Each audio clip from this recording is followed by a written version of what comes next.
Ya han pasado 4 años desde la indignante denuncia de transfusión de sangre con VIH a niños en la maternidad de Lima. 5 de estos niños han muerto y 2 sobreviven, pero no en el mejor de los mundos. Por el contrario, ellos que recibieron muchísimas promesas cuando apareció la denuncia, se topan diariamente con la insensible burocracia. Póngase por un momento en el lugar de estas familias en este reportaje de René Gastelum. Yo lo que reclamo es justicia para mi hijo. Yo llevo 5 años prácticamente en esta lucha. Yo me siento que pido un favor, o sea, y yo no estoy pidiendo ningún favor a nadie, o sea, estoy exigiendo algo que el Estado se comprometió conmigo, se comprometió con mi familia, se comprometió con mi hija. Más de 4 años de indignación y desesperanza. Más de 4 años de lucha desde que sus hijos fueron contagiados con VIH en la maternidad de Lima, hoy conocida como el Instituto Especializado Materno Perinatal. Ellas pueden seguir luchando, pero los padres de los otros 5 niños que recibieron una transfusión de la fatídica unidad 902, hace tiempo que tuvieron que enterrar a sus pequeños. Recíbelo en el paraíso donde ya no hay luto, ni dolor, ni llanto. La sangre de aquella bolsa había sido donada por un sujeto infectado con VIH en el llamado periodo de ventana, es decir, dentro de los 6 primeros meses de la infección, tiempo durante el cual no puede ser detectada por los exámenes. Rocío y Ernesto Cabezas fueron de aquellos padres que se sacaron la lotería, pero al revés. Perdieron a su primer hijo llamado Ángel Eulogio a los pocos meses de haber nacido, tal como consta en el certificado de necropsia debido al VIH adquirido en una entidad estatal. Para mí, la verdad, no sé si realmente habrá justicia en este país. No hay nada. Porque cualquier es como un animalito que se ha muerto y ya lo enterraron y ya se olvidaron, y así no es un ser humano. Si tuviera plata, de repente ya se habría hecho justicia, pero para los pobres no hay justicia. Es bien triste.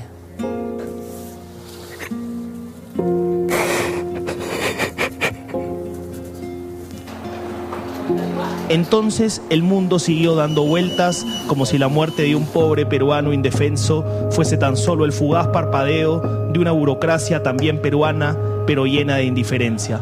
Nuestro sistema no contempla otorgar una reparación. Jerónimo, el hijo de Carmen Guevara, fue uno de los únicos 3 sobrevivientes y ya está por cumplir los 5 años. Cuando fue diagnosticado como portador del VIH que le contagiaron en la maternidad, muchas fueron las promesas que Carmen recibió. A mí me prometieron vivienda, que también vinieron acá a mi casa a ver cómo vivía yo, imagínense, del Ministerio de Vivienda. Trabajo, educación y una calidad de vida para mi hijo. ¿Le prometieron Sí, eso? me prometieron eso. Sin embargo, Carmen, una comerciante ambulante vecina de Canto Grande, cuya vida cambió debido a la enfermedad del tercero de sus hijos, sigue recibiendo sus medicinas en indignantes envoltorios de papel. ¿Cómo le dan las medicinas? Así le dan. Así lo preparan y así me lo dan, prácticamente.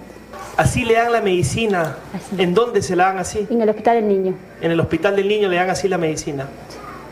Pero ¿qué puedo esperar de esa gente? Si lo que le hacen a mi hijo, imagínense, poquito será para ellos, porque si fuera el Estado ya hubiera asumido su responsabilidad con la diligencia médica que le han hecho. La misma historia exacta se repitió con la pequeña Angie y Angélica, su madre, quien recibió de la propia ministra de Salud de entonces, Pilar Macetti, una resolución que según su promesa aseguraría la vida de su pequeña. ¿Qué te dijo la ministra que se podía hacer con esa resolución? Que cubría la atención integral de mi bebé, ¿no? O sea, cubría todos los gastos que Ángela requiriera en el transcurso de su vida, ¿no? Cosa que no se cumple. Nos prometió que iba a hablar con el ministro de mi vivienda de esa época para darnos una casa, ¿no?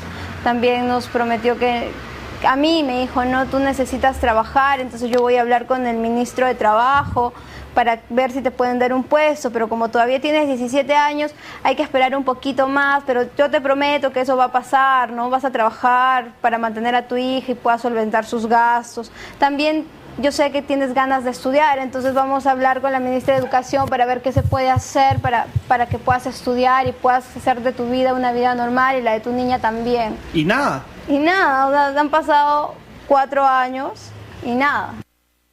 Pero en la práctica este papel no sirve para nada, pues para los empleados públicos de, por ejemplo, el Hospital Carrión del Callao, en donde su hija se atiende, ambas son maltratadas, tal como lo pudimos constatar, resolución en mano. Necesito una consulta con otorrino, por favor. No he traído una referencia porque mi niña es una niña con una resolución ministerial, es un caso especial. Esta resolución de tu niña es en caso de emergencia se te tiene que comprar cualquier medicamento que le manden que no lo cubren.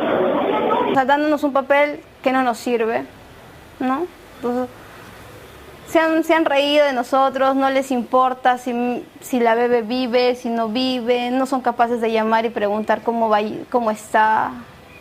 O sea, se han olvidado completamente, no piensan que con la medicina que nos dan, que cualquier niño tiene derecho, o sea, cualquier niño infectado por su mamá, o sea, tiene derecho a recibir esas medicinas, ¿no? O sea, no me dan nada del otro mundo. La pequeña Angie recibe los retrovirales y la comida aún a través de una sonda debido a que nunca aprendió a alimentarse por la boca. Si bien recibe sus medicinas como si se tratara de cualquier pequeño bajo el Seguro Integral de Salud, en lo que respecta a los daños colaterales que los fuertes antibióticos habrían ocasionado en su organismo, como la sordera crónica que padece, la respuesta estatal es casi nula. Yo le pido al ministerio que cumpla con la atención integral de mi hija. Yo ahorita necesito que me cambien esos audífonos que están mal, no son los correctos para mi niña, no la ayudan. Pido que le hagan un examen de oídos completo, pero que no se demoren 3 meses en hacerlo. Yo necesito que me hagan un examen a mi hija, un examen integral. Quiero que me digan qué es lo que tiene, quiero que me digan por qué mi hija no camina. Angélica y su hija están atrapadas en la conocida y monstruosa deficiencia de la salud pública. El apoyo psicológico que ambas merecen, las terapias físicas para que Angie aprenda a caminar bien debido a que la mitad de su corta vida la ha pasado en cama, han sido y siguen siendo fantasías surreales. Para las radiografías que ha necesitado esta niña han tenido que pagar la familia, y ha sido una serie de situaciones económicas que se ven ellos afectados. No solamente en cuanto a eso, sino en cuanto al compromiso de atención de medicamentos. Los medicamentos no les entregan en su debido tiempo, no les entregan en forma completa, prácticamente están en una situación de zozobra, sumado al malestar que sienten ellos cuando van al Ministerio de Salud y les dicen no, tienes que hacer tu cola normal, e incluso hay los rumores o comentarios que se hacen entre los propios trabajadores de salud que dicen, ten cuidado con esa niña que está infectada de SIDA. La lucha de Carmen Guevara, si bien ha sido más notoria, tampoco ha obtenido resultado concreto. Ella tuvo una participación protagónica el pasado 1 de diciembre, el Día de la Lucha Mundial contra el SIDA, y ha colgado, gracias a la ayuda de algunas ONGs, un video que resume su caso aún sin solución. Soy Carmen Guevara. Mi historia comienza aquí, en la maternidad de Lima. Mi niño nació y le transfusieron sangre con VIH. De las 8 personas que fueron infectadas en el 2004, solo quedan 3. He tocado las puertas del Ministerio de Salud, de la Defensoría del Pueblo, del Congreso. Pero ¿acaso la parte más difícil de este trance tortuoso e inacabable que Carmen y su hijo siguen viviendo es la discriminación que el pequeño Jerónimo ha sufrido en los 3 colegios en los que ha tratado de estudiar la primaria? Tiene heridas en las piernas, por lo mismo que cae tierra, sabe, cae tierra, el sol, todo eso. Tiene alergia, será por los mismos medicamentos, todo eso, ¿no? La profesora me ha dicho que prácticamente que lo traiga sano, que no me lo puedo recibir así. Los efectos más crudos de la falta de una mínima asesoría psicológica se pueden sentir cada mañana, cuando Jerónimo tiene que ir al colegio. El llanto se apodera de él. ¿No quieres ir al colegio? ¿Sí o no? No. La razón, una discriminación lamentable y recurrente que una profesora del Colegio Estatal Abraham Valdelomar de Canto Grande le transmite todos los días. Esa vez que yo fui a recogerlo, la señorita lo tenía al lado de ella, sentado, no lo dejaba ni levantarse, nada. Todavía le decía, Jerónimo, siéntate, siéntate. Y yo lo miré y él quería llorar. Y después me dijo no, que no lo había dejado jugar con ninguno de sus niños, solamente le había dado juguetes para que él juegue. Se lo había separado. Lo había separado, lo había puesto al lado de ella, para que no jueguen ni a la hora de recreo, nada. Fuimos a este colegio y pudimos comprobar la falta de preparación que se evidencia en las escuelas públicas cuando un niño con VIH quiere simplemente estudiar como cualquiera. Tanto el director como la profesora mencionada parecían estar muy lejos de comprender la real situación de Jerónimo. Pero hay una acusación concreta de discriminación en su colegio. Aquí no hubo ninguna discriminación. Yo le he recibido, pero hay a veces cosas que a veces ustedes no entienden o no comprenden. ¿Qué cosas, por ejemplo? ¿Qué cosas no entendemos o no comprendemos? Ahí está justamente estaba el Señor de la Esperanza. Ellos tienen ahí un examen clínico que le hicieron que no corresponde pues a lo que dijo la señora. ¿Ya? No, pero ¿cuál es el problema con el niño? ¿Por qué no puede estudiar acá? No, yo lo he recibido. ¿Cómo? Pero la profesora no lo deja jugar con sus compañeros. Eso tendría que ver ahí en el aula. Están acusándola de discriminar a un niño. Yo no estoy discriminando a nadie. Está aquí. Un momentito, pero... un momento. Voy a ir a avisar.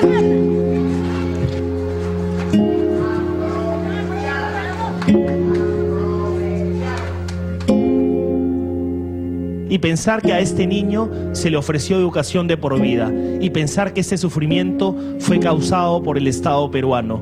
Recién a inicios del año pasado, una comisión ad hoc encabezada por la presidencia del Consejo de Ministros empezó a trabajar para fijar reparaciones económicas en todos los no pocos casos de infecciones adquiridas en los hospitales peruanos. Sin embargo, mientras estas madres luchaban, algo sucedió.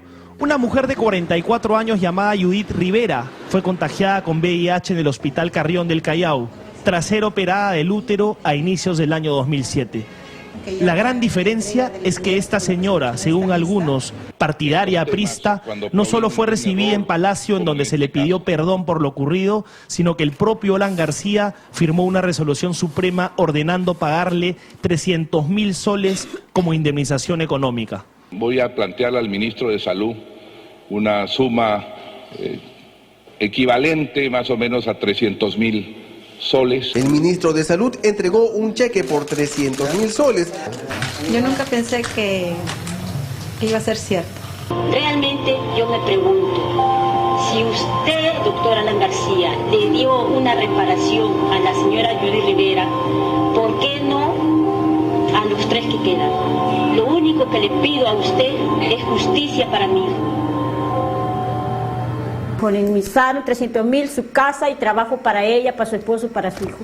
Imagínense, no sé qué tendrá la señora, no sé, me parece algo inaudito, ¿no? Porque somos seres humanos. También. Ajá. Somos seres humanos. Y más que todo que mi hijo depende de mí, porque es un niño. Yo sé que si a la señora le hubieran dado más todavía, porque es la vida de uno. Igualito le hubieran dado a mi hijo también, ¿no creen usted? Para nosotros realmente es lamentable, es indignante además que personas que han sido víctimas de un servicio no lo suficientemente cuidadoso de parte del Estado sigan recibiendo un trato al igual que cualquier otra persona de la calle que vive con el VIH-Sida. Ciertamente a estas personas se les ha debido indemnizar, se ha debido seguir un procedimiento de investigación, de determinación de responsabilidades y lamentablemente no fue así. Señor presidente, quisiera, como madre, le pido que se haga justicia para mi hijo, que se ponga un minuto en mi lugar, nada más.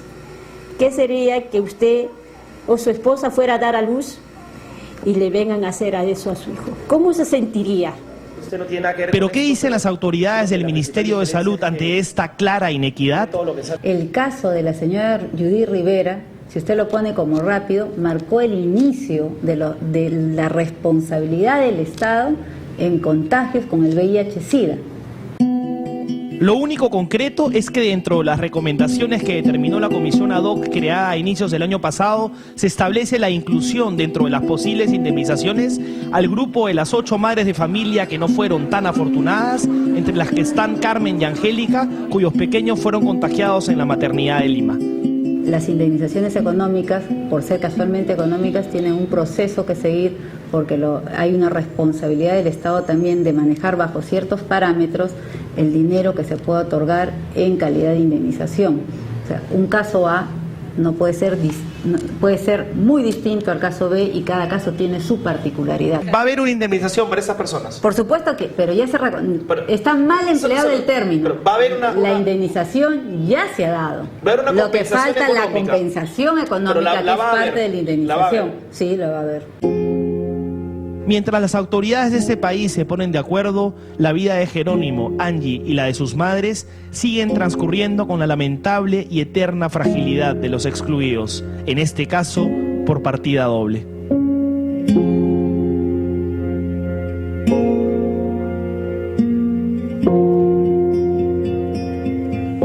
Todo el respeto que merece la funcionaria que declaró, la indemnización no se ha dado. No se ha dado por completo, en tanto estos niños y estas familias no reciban el dinero que necesitan y además merecen como reparación por el daño que se les causó.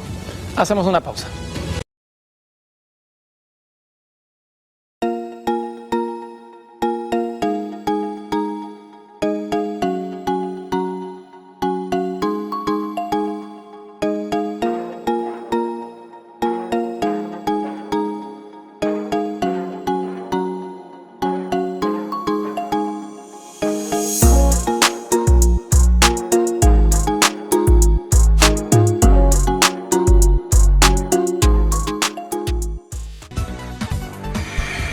En Estados Unidos, cada 2 segundos se requiere una transfusión de sangre, según la Cruz Roja.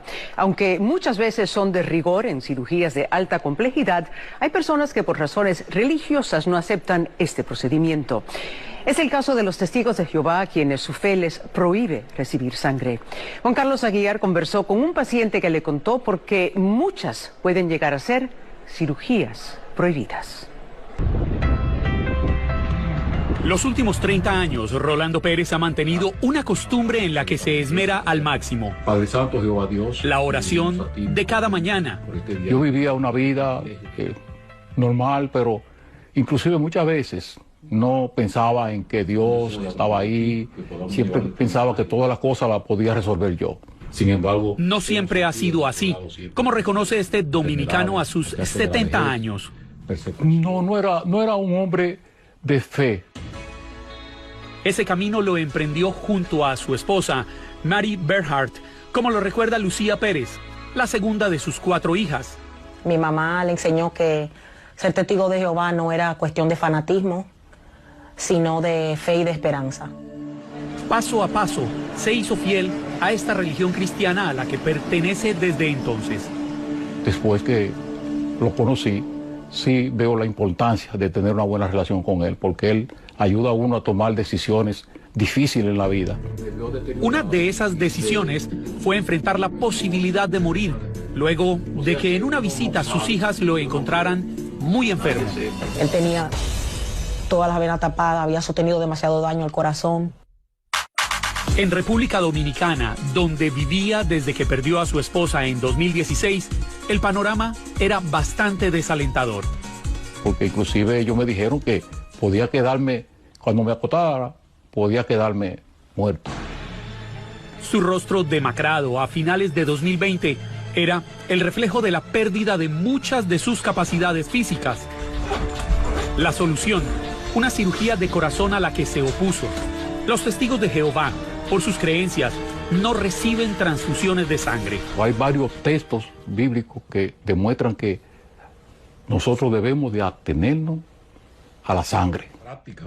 Sin embargo, la operación era inaplazable. Sus 4 hijas, de las cuales 3 son testigos de Jehová, entendían a su padre. Lo cierto es que, aunque le hablaban de la posibilidad de morir, él, en el fondo, se negaba a aceptarla. Desesperada, sabiendo que su padre tenía los días contados, su hija Lucía buscó ayuda en el hospital Monte Sinaí Morningside de Nueva York. Yo incluso pregunté cuánto tiempo de vida le queda a mi papá, pues ya yo tengo que saber, ya yo enterré a mi mamá. Ya para mí eso no es algo platónico.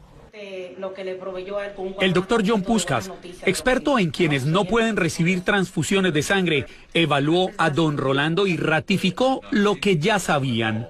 Le faltaba el aire todo el tiempo, apenas podía caminar por la habitación, no podía dormir acostado, tenía que dormir sentado sobre muchas almohadas. Estaba en una situación realmente desesperada. Fue allí cuando comenzó la batalla para salvar la vida de Pérez sin quebrantar sus convicciones religiosas. Lo tratamos con nuestro equipo de insuficiencia cardíaca y de conservación de sangre integral, para sacarlo de la insuficiencia cardíaca antes de la cirugía. Aunque era tan solo el comienzo, el reloj corría implacable en contra de Rolando Pérez. ¿Pensó en la muerte en aquel comienzo de 2021? Bueno, yo mismo llegué a pensar que no me iba a dar tiempo para venir aquí. Entonces, acudió a esa fe que nunca le había fallado. Nosotros tenemos un refrán que dice que el único pleito que no se gana es el que no se echa. Yo dije, Jehová, mira, yo no puedo con esto, así que encárgate tú de eso. No todo podía quedar en manos de las creencias del paciente. En medicina hay realidades que son irrefutables. Aproximadamente la mitad de los pacientes que se someten a una operación de corazón necesitarán una transfusión de sangre durante la cirugía o después. La razón, según el propio doctor Puskas, es bastante simple y era el mayor reto para él y su equipo. Estamos operando el corazón y los grandes vasos sanguíneos del cuerpo. La pérdida de sangre conduce a la anemia y simplemente necesitamos reemplazar esa sangre. La decisión era inaplazable. Había que operar ya. Lucía firmó los documentos legales para cumplir el deseo de su padre. ¿Aún sabiendo que podía perderlo? Sí, porque si yo le salvaba la vida violando ese principio, él no me iba a perdonar. Y con eso no hubiera podido vivir. Semanas después de estar en Nueva York, confiando en su decisión, Rolando Pérez ingresó al quirófano. Lo que yo nunca entré fue en pánico. Inclusive, a la entrada de la cirugía, yo mantuve esa calma todo el tiempo. Pasó 6 horas en el quirófano y usaron una técnica que exige paciencia y precisión. Evitamos usar una máquina que hace circular la sangre durante la operación. En cambio, hemos desarrollado una técnica para dejar que el corazón siga latiendo. Le hicimos una derivación coronaria o bypass cuádruple para fortalecer su corazón y lo hicimos sin usar ninguna sangre externa. Al día siguiente, el señor Pérez despertó de ese sueño profundo del que tanto temía no pudiera regresar. El postoperatorio fue rápido. Días más tarde regresó al apartamento de su hija, donde seguiría la batalla por recuperarse. Si comparamos a los testigos de Jehová con los católicos, los cristianos o los musulmanes, se trata de una religión bastante pequeña. De los 9 millones de integrantes que se calcula tienen alrededor del mundo, casi 1,5 millones viven aquí en Estados Unidos y se congregan en pequeñas iglesias como esta, ubicada en el corazón de Manhattan. El procedimiento realizado a Rolando Pérez se convierte en una voz de alivio para cualquiera de ellos que necesite una intervención quirúrgica. El doctor Puskas le cumplió a Rolando, lo salvó con la certeza de que jamás hubiera incumplido su palabra, así fuera en momentos de vida o muerte. Respetaríamos la fe del señor Rolando y no le haríamos una transfusión. Han pasado 8 meses desde la cirugía y Rolando Pérez volvió a ser el mismo de antes. Nuevamente, predica la palabra. Papi, ¿usted se inventó ese loco? Sonríe cuando posa para sus hijas y hasta baila, como cuando era un muchacho. ¿Valió la pena intentarlo, Rolando? Claro que sí, pero aquí tú estás viendo la muestra. ¿Qué tú crees, Juan Carlos? Y qué bueno que Rolando Pérez pudo tener esta segunda oportunidad. Las creencias religiosas no son las únicas que impiden una transfusión de sangre. Hay razones biológicas que también hacen incompatible este procedimiento. Los pacientes que han recibido trasplante de órganos o aquellos con un sistema inmunológico débil podrían tener un fuerte rechazo a la sangre de otro. Es por esto que la técnica usada con él puede ser beneficiosa para muchas personas más.